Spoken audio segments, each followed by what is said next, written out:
Drinking around the world in EPCOT can feel so right, yet go so wrong. So here are the things we wish we would have known before drinking around the world in EPCOT so that you know what to prioritize and what to avoid.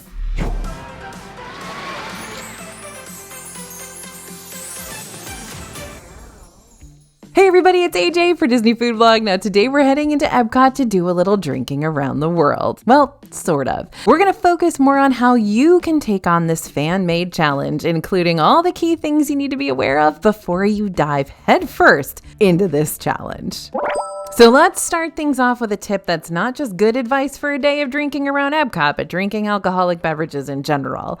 Each of the World Showcase pavilions has an alcohol specialty. You've got margaritas in Mexico, wine in Italy, beer in Germany, sake in Japan, and as much fun as it is to try out what each region is known for, shifting from beer to wine to cocktails can be a recipe for disaster. It's better to choose one strain and just stick with it, though I know that can be easier said than done. So if you don't have multiple days to pace out and tackle this challenge, here's another strategy you might want to try instead, and it comes with a nifty little rhyme to help you remember. More than likely, you've probably heard this one before. Beer before liquor, you've never been sicker, and liquor before beer, and you're in the clear. By using this strategy, you will have to jump around the pavilions a little bit instead of hitting them up in a row, but honestly, skipping around pavilions and backtracking when need be can be a great way to help pace out those drinks. A quick example from yours truly, if I'm starting off my day in the Canada pavilion, don't come at me, everyone who thinks you have to start in Mexico first. I am equal opportunity when it comes to these two countries. Then drink number one could be the Ottawa apple drink from the Canada popcorn cart, which is made with whiskey, maple, apple infusion, and cranberry juice. Instead of downing this drink and quickly moving on to whatever's next in the UK pavilion, I'll hold on to my Ottawa apple, sip it leisurely while I explore the UK and France and Morocco and Japan. And then after some time has passed, I can pick up my next whiskey-based drink inside the American Adventure Pavilion, since this is where you can find Regal Eagle's Tennessee Lemonade, made with whiskey, lemonade, and peach flavoring. I added both of these drinks, by the way, to our free Drink Around the World map because I love them so much, but that map features a lot of other drinks too that are going to help you out while you're hopping between pavilions and taste testing things. I'm more than happy to send that to you if you want it. All you got to do is scan the QR code you see on the screen now, or if you're watching from your phone, go to disneyfoodblog.com/worlddrinks after this, which you'll also find in the video's description just to make things easier on you. Next thing I wish I'd known before drinking around the world in EPCOT, some of the best bars are hidden bars. Many of EPCOT's drink locations are loud and proud. It's hard to overlook places like La Cava del Tequila in Mexico or the Rose and Crown Pub in the UK when they're both so well known for their specialty drinks. But if you're willing to dive a little deeper into each pavilion, then you might find a hidden bar or two that you would have never known about otherwise. Here are some of our personal favorites. First, the sake bar. If the Garden House kiosk is getting too packed in the Japan pavilion, then you need to go find the sake bar inside the Japan pavilion instead. The sake bar is located upstairs between Teppanetto and Shiki-sai, and it sells many of the same sakes and cocktails that Garden House sells, including the ever so popular violet sake. If you're unable to climb the stairs to reach it, there is a little elevator tucked away in the corner of this two-story building that you're more than welcome to use to help you get up to the second floor. Now, if you walk into Wine Color over in the Germany pavilion, too quickly, you might think it's just a retail shop selling bottles of wine and chocolates and cookbooks and other German-themed stuff and steins. But if you take a closer look, you'll spot a bar in the back of the shop where you can actually order wine by the glass and sometimes flights. If you're in the mood for a little extra, you can sometimes pair your drink with an artisanal cheese plate, which lets you sample a few different offerings from the bar. This is always my favorite place to get an ice wine flight. Now back in the Brass Bazaar, tucked away deep in the Morocco pavilion, you're going to find the Morocco snack and beverage cart. This tiny and fairly unassuming little bar packs quite a punch, and by punch, I mean sangria. You'll find both red and white sangria for sale here, but here's the real interesting part. It serves sangria for two, so you'll pay one price but get 2 cups for you and a friend to go halvesies. The sangria itself is sweet without being overly so, and also has a bit of spice and tartness from the fruits that are served in the cup. And the champagne bar. The France Pavilion gives you ample drinking around the world choices, but a pretty underrated spot to grab a drink drink from this place is at La Vins de France. No, I don't mean La Vins des Chefs de France, which is where you can pick up those famous boozy slushies. You can find La Vins de France across from the L'Artisan de Glace ice cream shop. This bar looks more like a gift shop than a drink stop, which is why those who are drinking around the world might pass it over. But if you don't pass it over, you'll not only find wine here that you can purchase by the glass or the bottle to take home with you, but you can also choose from an array of champagne, including champagne flight options too. So, sorry to disrupt your game plan, but technically there are 12 countries to grab drinks from.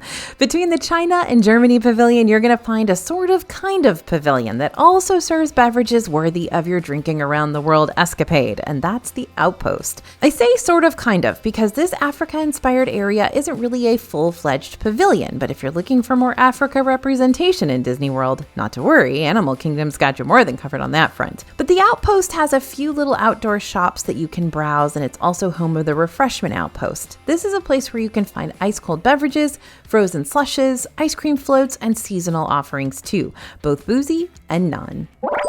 Okay, let me put this in perspective for you. Let's say I purchased every single drink that I've got listed in our free Drinking Around the World guide, which has one drink recommended for each country plus a drink recommendation for the Outpost, so 12 drinks total. On average, purchasing each of these drinks is going to cost you around $180. To put that more in perspective for you, this is around the same price that it cost two adults to go have a signature meal over at Cinderella's Royal Table in Magic Kingdom before gratuities. Now, you don't have to go and spend that much money when you drink around the world. There are absolutely ways you can save and still accomplish this goal. You can share drinks. So if you and a friend are both wanting to try this challenge, you each only have to worry about paying for half of them.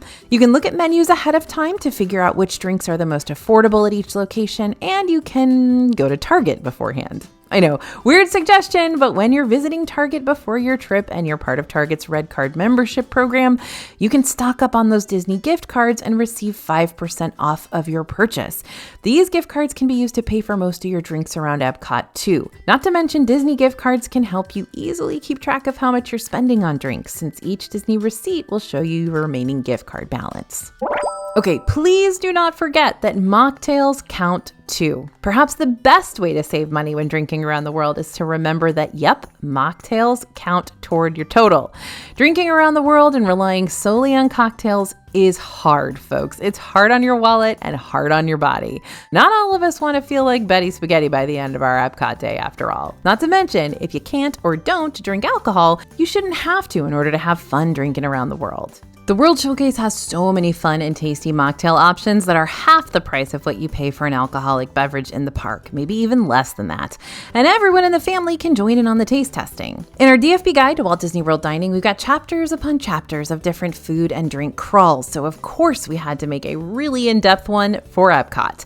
And some of our favorite mocktails that we have featured in our Epcot drink crawl include the frozen citrus pomegranate slushie from Oasis Sweets and Sips in Morocco, the Naufrago, which is a root beer float with authentic vanilla gelato from Gelateria Toscana in Italy, and the Christoph Cafe. This is a frozen coffee with coffee chocolate sauce and coffee chocolate crunch garnish from Kringla Bakeriag Cafe in Norway. So if you want the full list of our mocktails, you can find it on page 106 of the Epcot guidebook section. And if you don't already have the DFB guide to Walt Disney World dining, you can purchase it over at dfbstore.com today. Just be sure to type in code YouTube to save some money before you check out. The one silver lining that comes with the cost of Disney's boozy beverages is that the World Showcase gets real heavy-handed with their pours. So you don't have to worry about getting one of those super sugary cocktails and only getting about a drop of alcohol's worth out of them. But you know what that also means? You have got to pace yourself. I don't care if you can't really taste the alcohol in the Violet Sake or the Grand Marnier slush. It is there. So just remember to take care of yourself, all right? Eat plenty of carbs, drink plenty of water between each boozy beverage too. Nope, soda doesn't count, and that's coming from your soda goblin queen. You need to stay hydrated, my friends, with actual water. I mean, you always need to stay hydrated, whether you're drinking around the world or not, but you need to stay doubly hydrated and pumped full of electrolytes when you're drinking those back-to-back alcoholic beverages. That'll definitely dehydrate you. Believe me, as you know, I have had dehydration headaches completely ruin my Disney World trip, and alcohol as well has completely ruined my Disney World trip, so just heads up on this. We make the mistakes so that you don't have to. Now, speaking Speaking of EPCOT's sugary drinks, we like them. We like them a whole lot, and that's why several of our favorite sugary drinks are even featured on the new Drinking Around the World shirts we just released over at dfbstore.com. But there are two things I need to warn you about when it comes to these little beauties. One, Disney's more sugary cocktails are thick and heavy and will make you run out of stomach real estate by your third country. And two, when you have multiple sugary drinks in a row, they can lead to some of the worst hangovers the next day. So maybe stick with having just one or two of those sweeter concoctions and then prioritize the less sugary stuff for the remaining countries. So I've already mentioned La Cava del Tequila a few times in passing today, but there's good reason for that. This Mexico drink stop is one of, if not the most popular place in World Showcase to stop and get a boozy beverage during the day, and a high quality handcrafted boozy beverage at that.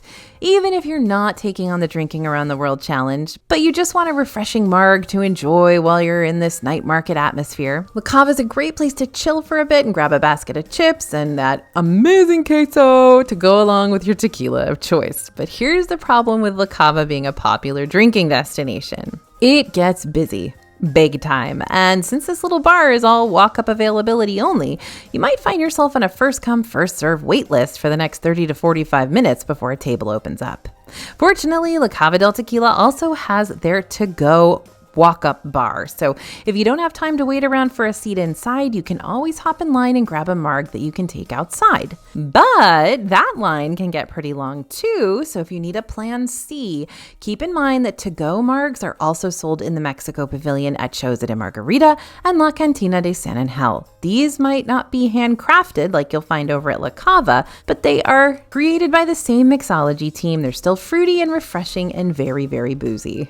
Okay, if you plan on going to EPCOT during one of the 4 seasonal festivals, then I've got good news for all you Drinking Around the World folks. Your boozy options will increase across the pavilions thanks to the variety of food booths that pop up during these festivals. This is especially true for food and wine, hence the name. Now, before you get too excited about all that, let me just warn you about something real quick. Sure, these festival food booths will open up a new world of EPCOT drink possibilities, but something that these food booths are well known for is serving sample-sized portions of each item offered, meaning you can try several new foods and drinks during your park day. While this is great for stomach real estate, it's not always great from a value standpoint.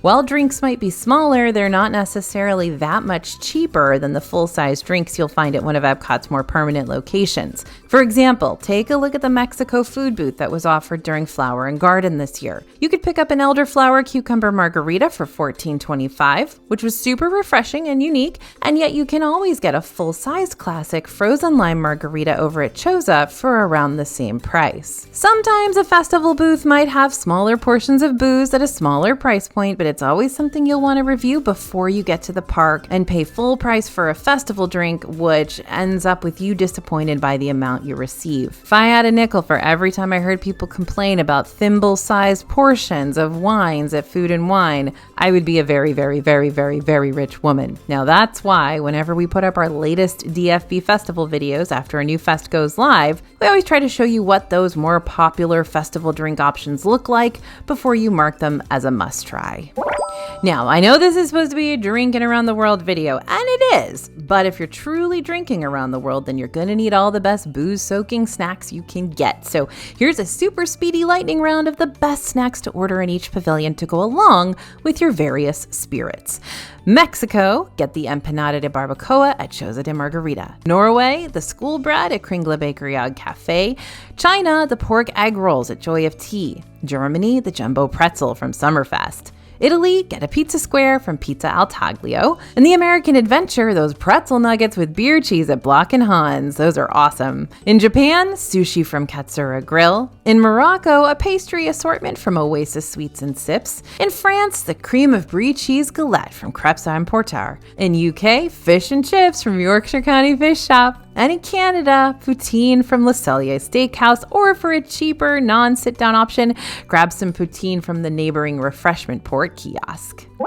So here's the thing, folks. What happens in World Showcase stays in World Showcase. If you need a break from your drinking around the world escapade and you're thinking about jumping on the EPCOT Skyliner real quick to go explore some of the nearby Disney World resorts, keep in mind that you won't be able to take an alcoholic beverage that you purchase in EPCOT outside of the park if you're not finished with it yet. This is the policy across all the parks. You won't make it past the front park turnstiles if you still have an open container in hand.